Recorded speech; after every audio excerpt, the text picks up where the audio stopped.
Chinos, coreanos, japoneses, ¿qué diferencia hay entre ellos? Y no me refiero a la forma de los ojos, sino a sus jardines.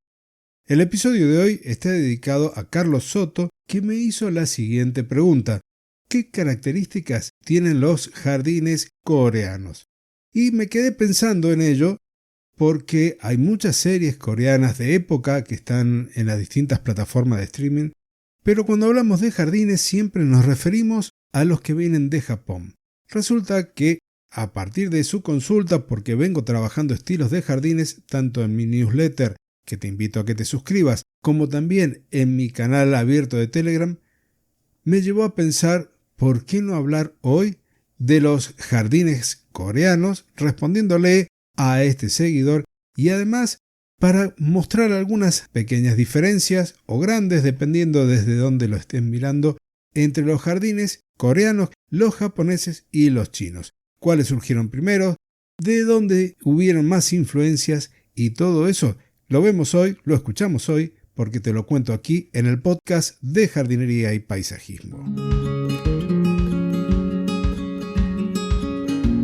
Bienvenidos a una nueva edición, a un nuevo capítulo de este podcast, tu podcast, en el que comparto todo lo que sé y lo que voy aprendiendo, como hoy, para que puedas tener tu jardín más lindo cada día.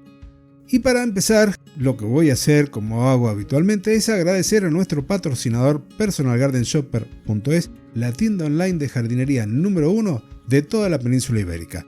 Lo que necesites para mantener, para cuidar, para dejar más bello tu jardín y sobre todo ahora que viene la primavera en el hemisferio norte, lo encontrás en PersonalGardenShopper.es. Y ahora sí, vamos a responderle a Carlos sobre los jardines orientales.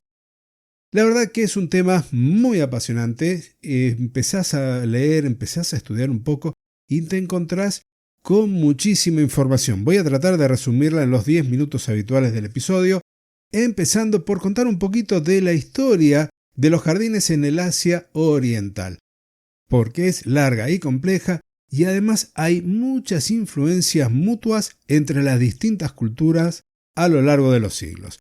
Podemos decir que los jardines chinos son los más antiguos de toda la región. Su historia se remonta a varios miles de años.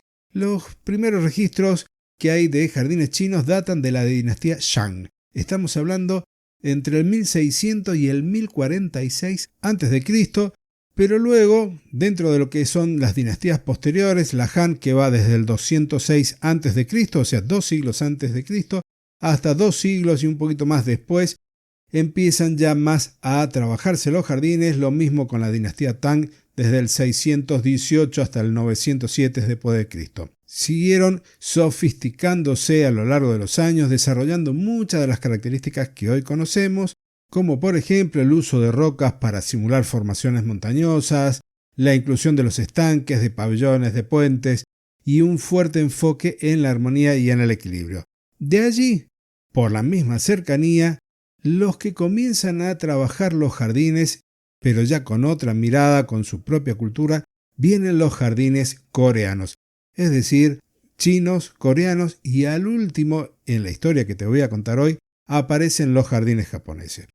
Los jardines coreanos, si bien fueron influenciados entonces por la tradición china, se comenzaron a desarrollar y a tener su propia identidad en el periodo conocido como los Tres Reinos de Corea, entre más o menos el 57 a.C. y el 670 después de Cristo. Acá siempre estamos pensando que los jardines que reflejan la idiosincrasia y las culturas son los jardines reales y los aristocráticos. Pero el desarrollo por ahí mayor de los jardines vienen durante las dinastías Goryeo y luego la dinastía Joseon o Joseon, que son justo las que aparecen en estas series de época coreanas. He de confesarte que he visto varias de estas series y mi mirada siempre está en los jardines. Aquí, en este periodo, es cuando empiezan entonces a madurar el estilo de jardines coreanos con su filosofía, enfatizando en la integración con el paisaje natural. Fíjate vos qué importante esto. Y además hay una estética de simplicidad y de modestia. Luego de esto vienen los jardines japoneses, Esto ocurre cuando el budismo comienza a llegar a Japón por el siglo VI y empiezan a desarrollarse jardines que tienen estilos únicos, que son los que hemos hablado y hemos escrito, mejor dicho, tanto en Telegram como en el correo electrónico. Entonces podemos decir que los jardines chinos son los precursores, tanto de los jardines coreanos como el de los japoneses. Pero veamos ahora qué caracteriza a un jardín coreano tradicional. Los historiadores por ahí coinciden en que en el periodo de la dinastía Joseon es cuando se enfatiza en la simplicidad y en la naturalidad del diseño de los jardines. Reflejan algunos ideales confucianos de modestia y de restricción, pero también hay elementos del budismo y del chamanismo coreano que añadan capas de simbolismo y de significado espiritual. Cuando definimos características, entonces podemos hablar de una armonía con la naturaleza, en donde estos jardines coreanos buscan integrarse con el paisaje natural circundante, utilizando el terreno y las características existentes del sitio, como por ejemplo las colinas, las rocas, cuerpos de agua, para determinar el diseño del jardín. El agua, entonces, es un elemento central en los jardines coreanos, simbolizando fluidez, simbolizando el cambio. Se utilizan entonces formas de estanque, riachuelos, algunas cascadas, creando espacios que inviten a la tranquilidad y a la reflexión. Como en los otros estilos de jardines orientales, las rocas también tienen un valor importante. Se seleccionan, se colocan cuidadosamente para simbolizar elementos naturales como las montañas e islas.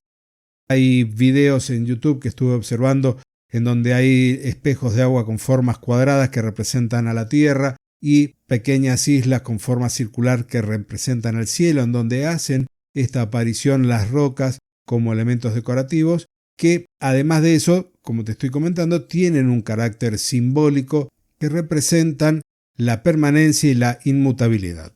Con respecto a los senderos, a los caminos que podemos encontrar en los jardines, en este caso están diseñados para guiar al visitante dentro del mismo jardín, de forma que se pueda experimentar la belleza y la serenidad del entorno de una manera gradual. Los caminos pueden ser rectos, pueden ser sinuosos, pero siempre en armonía con el paisaje circundante. Aquí el respeto por la naturaleza en su estado natural es fundamental. Y hablando de naturaleza, hablando de vegetación, siempre se da preferencia a las plantas autóctonas que son seleccionadas no solo por su belleza, sino también por su resistencia y la adaptabilidad al entorno. Podemos encontrar árboles como los pinos, arces, podemos encontrar también el bambú, y así como una variedad de arbustos de hierbas y flores que marcan cada una de las estaciones del año.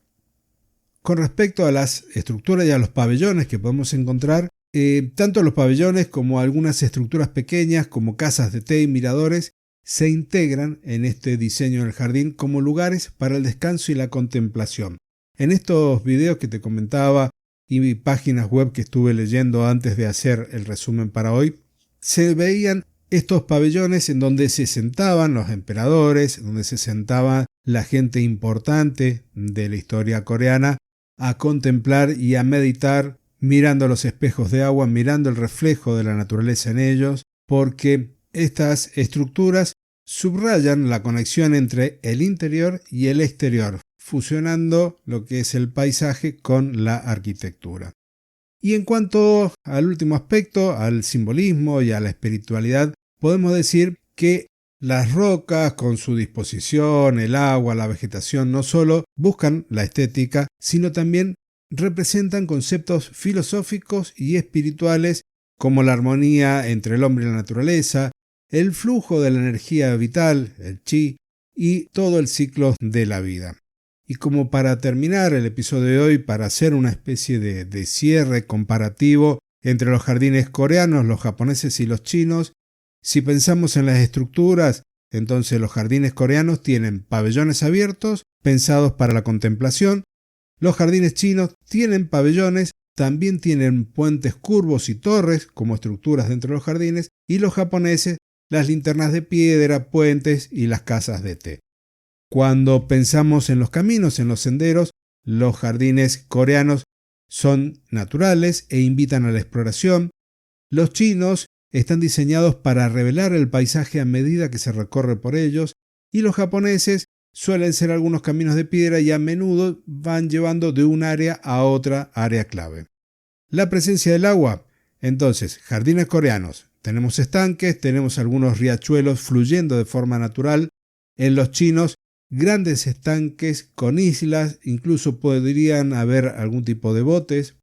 Con respecto a los japoneses, los famosos estanques con las carpas koi, cascadas y todo lo que tiene que ver con esa representación simbólica. Y hablando de simbolismo, en el caso de los jardines coreanos, tenemos montañas en miniatura, se busca la armonía. En los japoneses tenemos la asimetría, el zen, la purificación. Y en el caso de los jardines chinos, que recordemos que son los precursores de todo lo que es el estilo oriental de paisajismo, se hace referencia a la inmortalidad, a la armonía y a la renovación. Con esto entonces hicimos un paso muy rápido por los jardines orientales, enfocándonos en los jardines coreanos que Carlos me había consultado a partir de lo que voy compartiendo en el canal de Telegram y en mi newsletter.